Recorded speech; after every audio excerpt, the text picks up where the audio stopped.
I learned the hard way that the moment you start negotiating with your feelings, your future gets sold for pennies.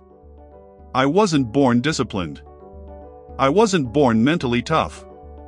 I was born in a house where violence echoed through the walls, and fear was the first language I ever learned. I grew up overweight, insecure, hiding behind excuses that sounded reasonable, but built a prison around me. My mood told me everything. When to quit, when to hide, when to shrink. And for years, I obeyed it. Then came the day I looked in the bathroom mirror and didn't recognize the man staring back. 300 pounds. Lost dreams. A smaller life than the one I knew I was built for. That night wasn't dramatic on the outside, but inside, something snapped. I realized feelings were overrated. A mood couldn't be trusted. And if I kept listening to that voice, I'd die long before I ever lived. I made a plan, simple, brutal, clear. Lose the weight. Get into the military. Become a Navy SEAL. Not because it was glamorous, but because it was impossible for someone like me. That impossibility became my compass. And the moment I committed, the moment I put a plan on paper, the negotiation ended. My mood didn't get a vote anymore. People remember that I went through Hell Week 3 times. 3. Not because I was special, but because I stuck to the plan even when my body was screaming. Even when pneumonia cracked my lungs. Even when both legs were broken and wrapped in duct tape so I could keep running. That was the point. The plan didn't care how I felt. The plan cared whether I showed up. Every morning at 4 a.m. when the alarm punched me in the face, and the room was still dark, the negotiation tried to crawl back. Sleep more. You deserve it. You're tired. But discipline is built in moments where you refuse to have a conversation with weakness. I put my shoes on before my mind had time to debate. I ran. Rain, ice, desert heat, none of it mattered. The run wasn't for the distance. It was for the identity. I wasn't becoming someone who ran. I was becoming someone who didn't negotiate with excuses. When I set the world record for most pull-ups in 24 hours, 4,030, it wasn't because I felt strong. Halfway through my hands were shredded.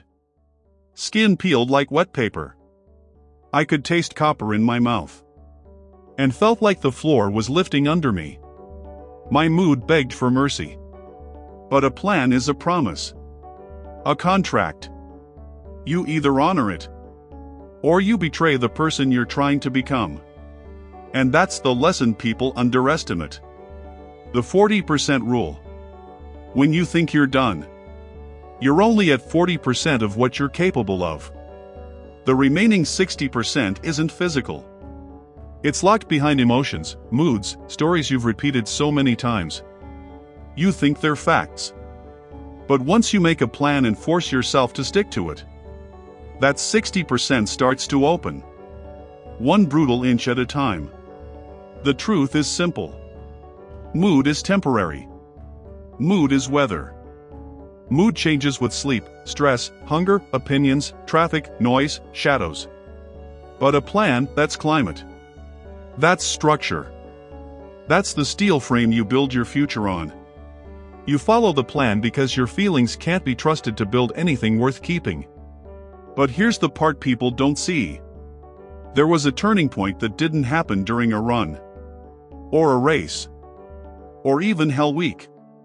It happened in a moment far quieter, far more dangerous. It changed everything I thought I knew about discipline. And it's something most people never confront.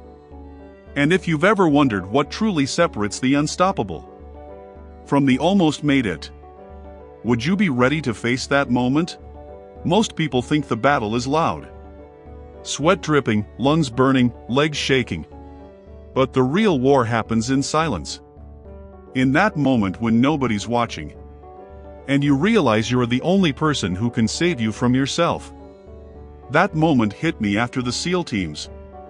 When the public thought I'd already proven everything.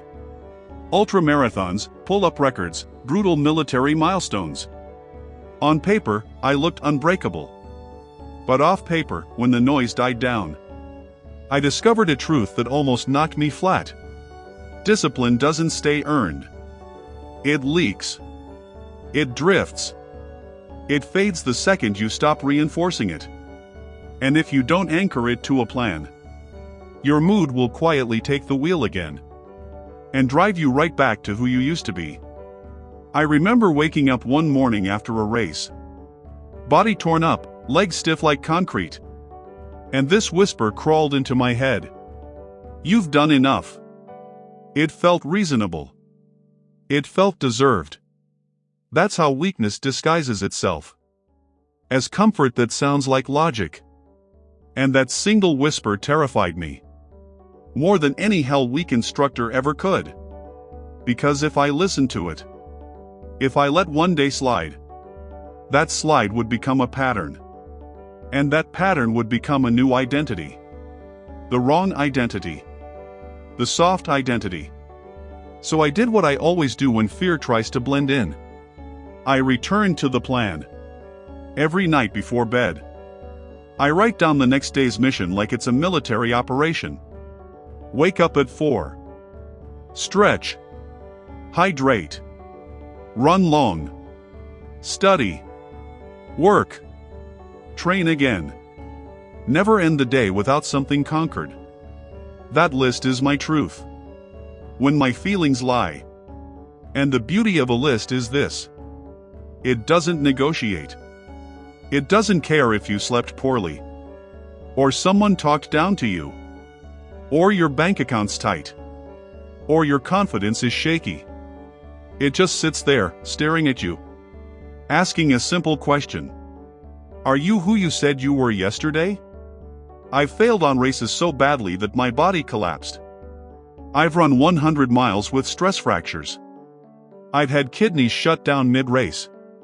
I've limped through ultramarathons, where the world blurred at the edges, and the only color I could see was pain.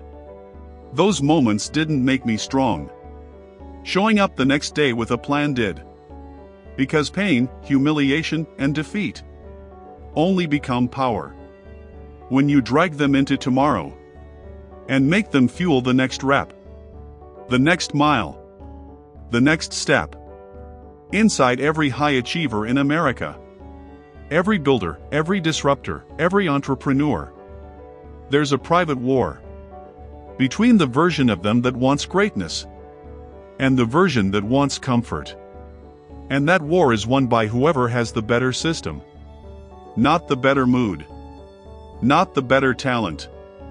The better system. Your plan is your shield. Your plan is your compass. Your plan is the promise you make when you're clear-headed. That protects you when you're not. And the second you decide to follow your plan instead of your emotions, you stop being a passenger in your own life. You become the driver. But here's the twist most people never expect. Once you divorce yourself from your mood, once you begin living by structure instead of impulse, something awakens in you. Something deeper, darker, louder than motivation. A power that doesn't just push you forward. It devours every excuse in its path. And the real question is this. When that power finally shows up, when you feel the intensity of a version of yourself you've never met before, will you have the courage to let it take over?